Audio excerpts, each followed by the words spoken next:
So all the rocks we love. Now this book is written by Taylor and I and illustrated by David Scherer. And it is, we lost the it is nonfiction. So it is based on facts about rocks. Hello, welcome. Hi, come join us. All right, so this book has some back matter at the end that tells more information about the rock. So I'm going to be reading the main text, and then Taylor, as we go, he'll read a bit of that back matter to share more about the rocks. Okay. Rocks are everywhere we look, strewn along the shore, nestled in the sidewalk cracks and on the forest floor. A world of possibilities is waiting on the ground. Let's wander, wonder, and discover.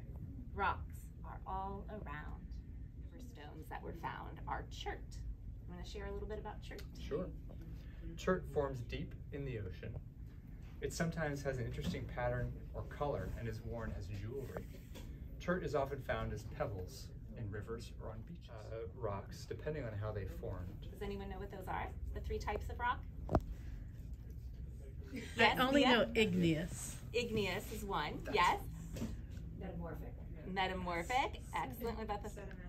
Yes. Yes. Woo! You got them all. Good. And I can tell them a little bit about what those types What that means. Sure. are. Yeah. So sedimentary rocks form when particles of sediment, which could be sand, clay, bits of plants or shells, or even pieces of other rocks, get packed together over time, or when water evaporates and leaves minerals behind.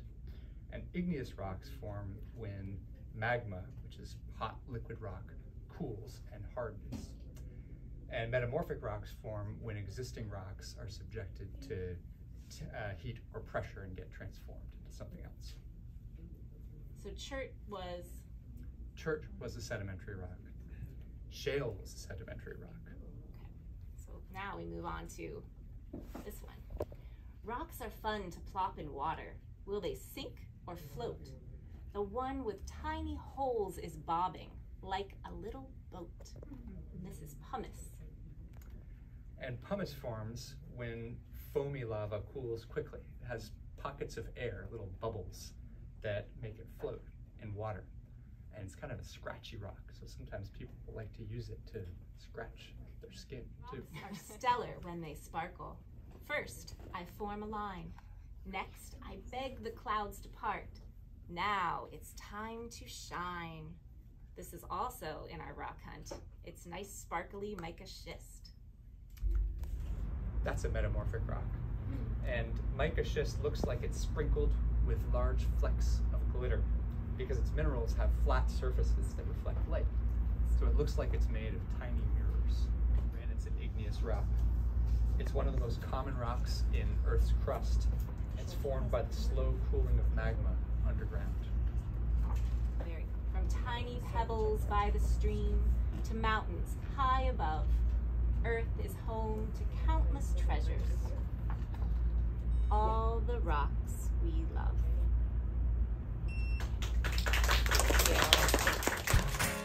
For the name of the rock, you're welcome to look in the back of the book to help you.